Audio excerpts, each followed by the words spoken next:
92% of households that join Peloton early in the year are still active a year later. Because of cycling? We also have a treadmill and Peloton Guide. Guide? The thing that counts your reps? Yeah, it turns your TV into an AI-powered personal trainer. And with training programs like A Stronger You, Peloton Guide takes all the guesswork out of working out. 92% stick with it. So can you. Try Peloton Tread, Guide, or Bikes risk-free with a 30-day home trial. New members only. Not available in remote locations. See additional terms at onepeloton.ca/home-trial. This is Dream Power Radio, the place where your dreams turn into reality. Here is your host, Debbie Spector-Weissman. Hello, hello, hello, and welcome to Dream Power Radio on the amazing Women and Men of Power Network, the world's leading positive programming network, powered by Raven International. I'm your host, Debbie Spector-Weissman, the Dream Coach. This is the show where we talk about dreams, both daytime and nighttime dreams, and how we can use them to make the internal shift to a life we love. Now, let's stop a second. Why do I always say that at the start of every show? Well, that's because I truly believe that everybody should be living their dream life. But I know that for some people, the journey to get there can be a rocky one. I mean, let's face it, taking the time to really look within can result in revealing things about yourself that you've probably kept hidden your entire life. Things that can be difficult truths to face. But those are also the same things that are the reason you get that icky feeling of something not being quite right. And then when you do that deep dive and discover your true passion and purpose, you might find that it doesn't align with your present life. And that creates another issue. In order to get rid of that feeling, you have to take action and do something about it. Well, it helps if you hear how others have navigated this journey, a journey that my guest today, Ellen Atkins, has taken. She went from being a typical suburban businesswoman to reinventing herself as the suburban monk and finding laughter and love along the way. How did she do it? Why? Well, let's find out. Welcome to Dream Power Radio, Ellen. Thank you. I'm excited to be here. We are very, very happy to have you also. Well, Ellen, like I said, you woke up one day with that nagging feeling in your heart that something was quite missing from your life. Can you tell us what you did next? So I actually went from being a CPA in the corporate world for 30 years. I was also a mom of 3 sons. And it just seemed crazy that I would give up 30 years of a career. And I didn't hate it. And the day went fast and I made good money. There was nothing logical about quitting, but there was this nagging feeling in me. And I kept hearing the words, but Ellen, if you get to the end of your life and you didn't have the courage to see what else was out there, to everybody else, I would have had the dream life. I had a good marriage, had my kids, and just there was a lot about my life that people would think, oh, she had a great life. But I would know deep inside that now what I call, I didn't answer the call, like in the hero's journey. So yeah, one day, it wasn't just one day because it was on my mind for a few years, but one day I was like, I don't know what I'm going to do, but I have to quit and see what else is out there. Yeah, when you had that one day when you said you finally made a decision to make a decision, yes. Was there an incident or anything that happened, or was it just a feeling where you said, I have to do it now? You know what happened is, well, I had quit 2 years earlier, and my boss and I got along great. And she's like, I'm not letting you quit. Just work from home. Don't be so compulsive. And obviously, I didn't have to listen to her, but I thought, okay, let me try that. And then I turned 50. 2 years went like that. And I turned 50, and I thought, okay, it's now or never. And that is, I was like, no. And like that, I'll be 55, like that, I'll be. So I think it was the age thing. And just, I have been thinking about it so much that it was just time.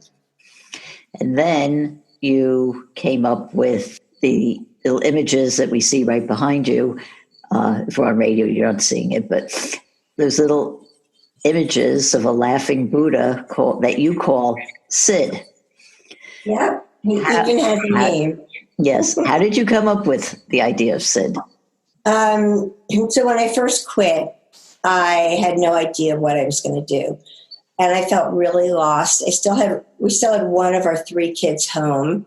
And so first I thought I'd be the perfect mom, and I'd get like these snacks, and my youngest would walk in and I had like this pretty clementine, and, he'd walk in with his earbuds and be like, no thanks. So that didn't go over very well. And I tried different things, and I started feeling really lost, and I knew it would be hard. And so then my goal became, you need to get yourself happy again.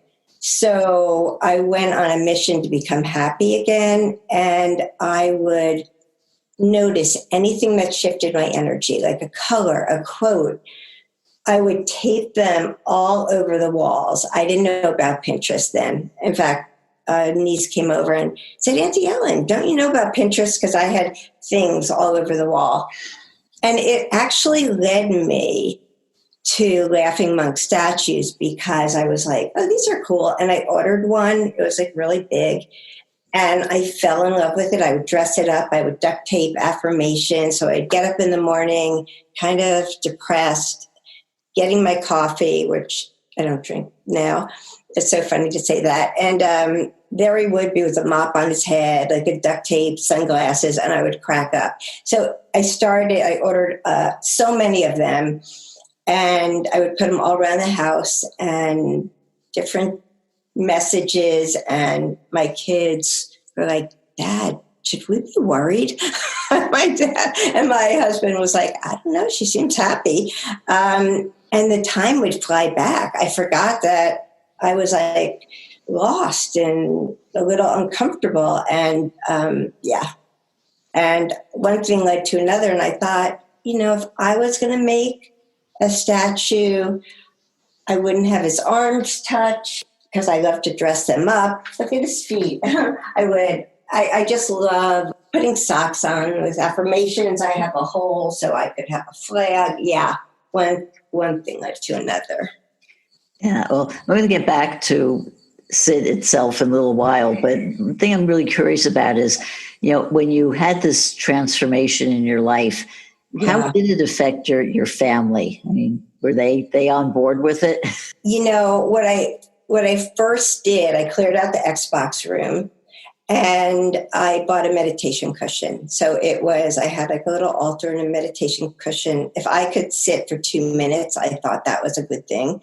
And I started reading all these books, like anything spiritual or metaphysical. And that is when I didn't understand it, but this huge transformation was going on. My husband always said, I have a great husband, and he always said he just wanted me to be happy. If I wanted to quit, like he just wanted me to be happy. And so one of the 3 boys was a little, like I had to rein it in a little with like my past lives. Like, honey, I was a princess and you were my bodyguard. And he's like, so I had to rein it in a little bit. He wasn't ready for that. Yeah, as I was singing, because I love you.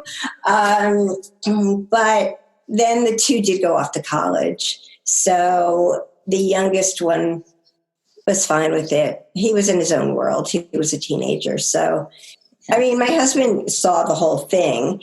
And actually, when I finally turned the corner, he just was so proud of me.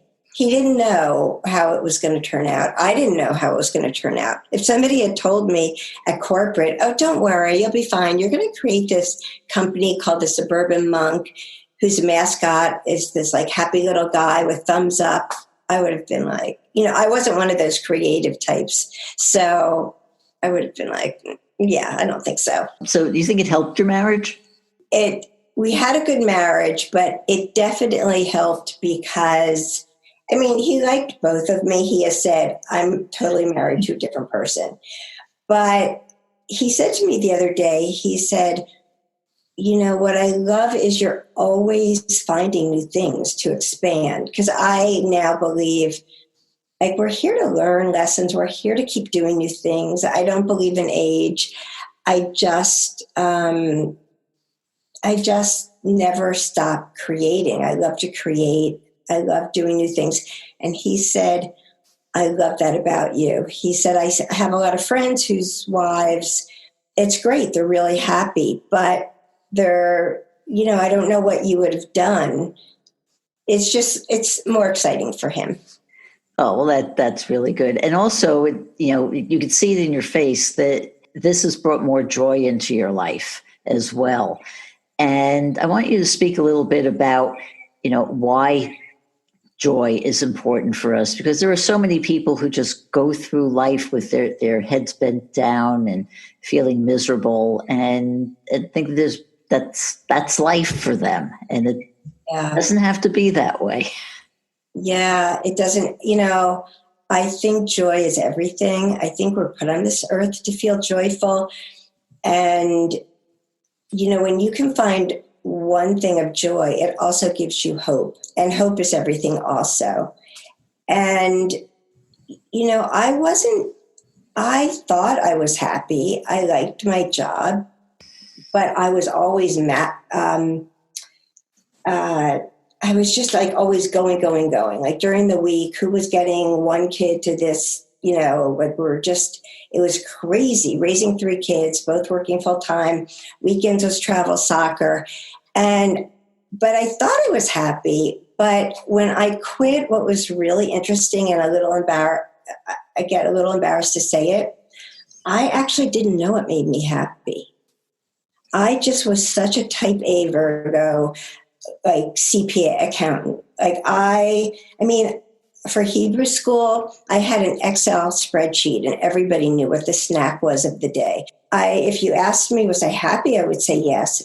But when you make the shift, it's hard to explain until you've done it, but it's everything. Like why? Yes, we're here to learn lessons. Yes, we're here to be a good mom if that's our path. But when we're joyful, I think we actually create joy in everybody around us. I think joy heals. That is so true. I mean, joy heals, love heals, all of these positive emotions, you know, raise the energy level around us. And when it raises it around us, other people get affected by it, and it just builds and builds and builds. If we allow it to, it does. Yeah. It certainly does. But here's the thing, a lot of times when we do make profound changes in our lives, it's really kind of natural to look back on our previous life and tell ourselves, oh, I should have done this years ago.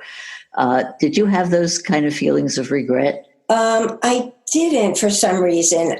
The one I'm surprised at that I didn't have, I went through what I call a Phoenix process. Like my transformation was very uncomfortable, trying to figure out what was next. And I would have thought that maybe I would have looked back and said, why did I quit? I had it so good.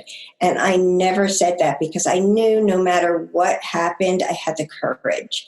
And I can understand why people would say that. And I'm also not sure why I didn't, but I felt that I was ready to do that kind of work, I guess. I felt that my job, not that it was easy. I had a big level job, but they let me go in carpool. Like I could manage everything. So I'm not sure why I didn't say it, but that was never a thought. I guess my thought was, okay, how am I going to figure out how to be happy again? But I never, ever was sorry I quit. Well, it was just... Maybe because Louise Hayes was one of the people I loved. And I don't know, she started when she was 55. And the time was right. Mm-hmm. You needed the rest of your life before to get to the place where you were. Yeah. Exactly. And I think I went to an intuitive, and she was like, yeah, you think you were just being an accountant, but actually you were healing everybody all around you. And I don't know. I'm not sure why, but that is a normal thought, but I didn't have it. Okay. Well, we're going to be speaking more about reinvention and those little laughing Buddhas and more with Ellen Atkins. And we'll be right back. When is a car not a car? When it shows up in your dreams. Cars are one of the most common dream symbols. If you don't know why you're dreaming about cars or any image, it can leave you confused or scared. But that dream could be a solution to a pressing problem, or an insight into a solution that's been bugging you for years. Go to my website and sign up for a complimentary discovery session, and I'll help you understand why a dream is a terrible thing to waste. Go to thedreamcoach.net for more information. Welcome back to Dream Power Radio with your host, Debbie Spector-Weissman. Yes, and welcome back to Dream Power Radio. I'm your host, Debbie Spector-Weissman, and we're speaking with Ellen Atkins about transformation and Sid and living a happy life. But toward the end of getting to a happy life, Ellen, you did have those bumps along the way. So can you tell me, how did you work through that? Yeah, it was challenging. I knew it would be hard. You give up your identity of, 30 years in a career. I think that, I did start meditating and reading everything I could get my hands on. And I think when it changed, so it was really hard, and I had nothing to do but feel the feelings, except that's when I decided, okay, I need to bring joy into my life. So as I said, anything that would bring me joy, I would Scotch tape all over. And it is amazing, but I guess it's like gratitude. When you look at something, like my favorite color is periwinkle. So I remember ripping out a whole piece of periwinkle and Scotch taping it up. And it's amazing. Like if you really pay attention to your body, things like that really start to shift it. And so, I did try that Perfect Mom, and I did try volunteering, but none of that was really working. So one of the really big things, so I started bringing more joy into my life. And then I was talking to a friend because she said, just go away for the weekend. And I actually couldn't figure out. I don't play golf. My husband would have no problem. I didn't want to go to one of the exercise places. And she said, there's a place named Omega, and they happen to be having their annual conference in New York City, which is a half hour from me. And I thought, oh, this is perfect, because if I hate it, I'll be in a hotel, I can order room service and go shopping. And I thought, okay, this is a win-win. And going there totally opened my world to all the people. Carolyn Mace, Michael Beckwith Carolyn Mace, I was listening to her book, and I swear she was waving her finger at me as I would drive back and forth to work. I'm like, okay, I'm going to quit.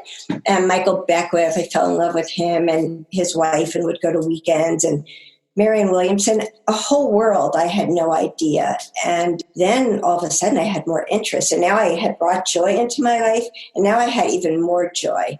And that was just, I was 50 and I had no idea all these things existed. So that was really cool. I would come home from the weekends and I would be singing Ricky's, Michael Beckwith's wife. She has albums, and I'd be like, I don't know, I can't think of them now, but I'd be standing on a chair singing them. And then again, my family would be like, is she okay? And I was so happy. Yeah. So then how did you become the suburban monk? So one day in meditation, the name The Suburban Monk came to me. Now I would call it a download, but I didn't use those words then. And I was like, oh my God, this is like the best name. And my niece was living with us then. And I said, Jessie. And so I filed my LLC. and not knowing what it was going to do. And she's like, Auntie Ellen, that's great, but what's it going to do? And I'm like, I have no idea. Now, you have to understand, the old me would never, like, I would have had A to Z planned out. Like I said, I had Excel sheets with like every snack. And this me, I just knew that name's going to be something. And I didn't know what it was going to do. So I got the LLC, I had the name. And then I went to one of these retreats and I met somebody, and I was her first client. And I started writing out all these things, and I realized the first thing is I wanted to make a laughing monk statue that I could dress up so his arms wouldn't touch, and all the other things that I liked. And yeah, then it started happening really fast. Maybe not that fast. Every time I hit a new part, like I didn't know, like, oh, now I need a mold for the statue. Like, they kept me in blinders. So I'm like, oh my gosh, the statue's ready. That only took like 9 months. And he said, oh, well, now you better find a mold maker. And I was like, a mold? Was he in my refrigerator? So I think the universe has a way of keeping you from knowing too much. Okay, well, you call your laughing monk Sid. Where did the name come from? So there's a long story. The story I'm going to share is, well, he wanted that name, but I would ask everybody, every week there'd be a different name. I'd have like Mr. Crunch. I'd put it in the dining room. We were eating together, and they were like, no. I would just go all over the place for names. Everybody I asked said Sid, short for Siddhartha, but one, it sounded too spiritual. I wanted to make it androgynous because sometimes you never know how I dress them up. And the sculptor just kept calling him Sid. He's like, just spell it S-Y-D. And I said, no, it sounds like an old Jewish guy. I can say that because I'm Jewish. I just didn't picture him being Sid. But somebody up there wanted to be called Sid because before I knew it, he was being called Sid. And I was like, okay, I guess that's your name. And of course, now I love it. But then now you found your mold maker, you had these Sids developed, and you decided to market Sid out to the world. There are big Sids, little Sids, Sids in all kinds of colors. So what does somebody do with Sid? Well, first of all, he is so magical. I'm not kidding. Well, first of all, he can be a ring holder if you get the little one. He makes the best present because he really is good luck, and each color has a different meaning. I have had so many stories of just how powerful he is. And at the very least, if you don't believe in that whole world, just try and look at him and not smile. And even to me, smiling, it changes your whole vibration. So I just think he's the best gift. For $25, he comes beautifully packaged. He's great for any celebration. We're now doing Give Your Kid a Sid with all the everything that's going on in the homeschooling. When you get one, you just get it. It's like you just want to take them everywhere. And those are the notes I'll get from people. I have a funny story. Yeah, I wanted to ask you that you have gotten reactions from all over the world. So he's all over the world. But so every so often, my husband will be like, "Honey, we need to have the money talk." And I said, "Can you just give me notice? Like, you'll come home." And so he emailed me that day. He's like, "Yeah, we need to have the money talk." And I'm like, "Oh, here we go again, the money talk." So he's in the kitchen, I don't know, cooking, and I'm going through the mail, and he's like, "So, what do you think you're going to be spending next year?" And all of a sudden, it was around Valentine's Day, I see this card, and I open it up, and somebody made me the most beautiful card. It had a pink Sid. It looked like he was an angel because it had like wings. That was just a reflection. And I opened it up, and she wrote me this whole letter that now she's a cancer survivor. I'm like, "Honey, you have to read this." She took him to every appointment. And she really believes that he was her magic charm. And my husband reads it and goes, "Well, I'm screwed." Okay, just go back to doing what you're doing. But, there were just so many people that had been lost that wanted to make a transition. And there's something about him. And if you're not spiritual, it's okay. You can just set an intention. If you don't even know what an intention is, you can just look at him and smile, and you have to experience it. And just brings more joy into your life. Yeah, once again. Yeah, and I understand somebody actually took a bunch of SIDS around the world. Mm-hmm. Tell me about that. 48 countries. This friend of a friend, well, he's now definitely a friend of ours, Miles, his wife gave him a trip around the world for 6 months. And he's like, Ellen, would you want me to hand them out? Whoever I think needs one. It was like amazing. Of course, then I'm like, he was giving so many out. Then I'm like shipping boxes to, I don't know, like all over the country.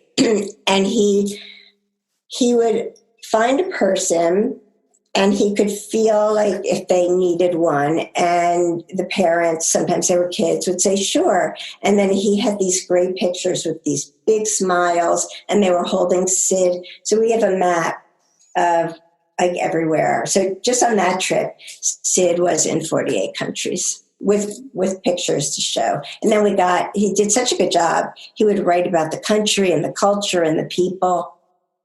That was really cool. Oh, that's wonderful.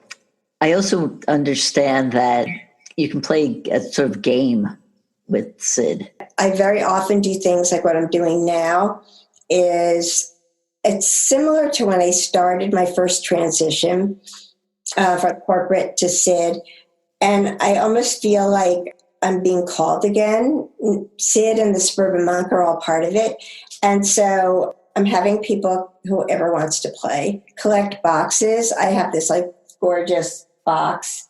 Sid's on top of it with a crystal. And anything, once again, that lights me up, like a word, a phrase, and it's going to go in that box. And when we look at all the clues, they're almost clues to see what our next step is. And so it's really fun. A lot of people are joining in.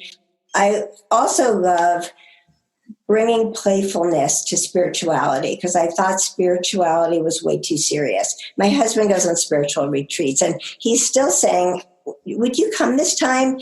And I'll be like, well, just tell me about the Wi-Fi again. And he'll be like, you're not ready.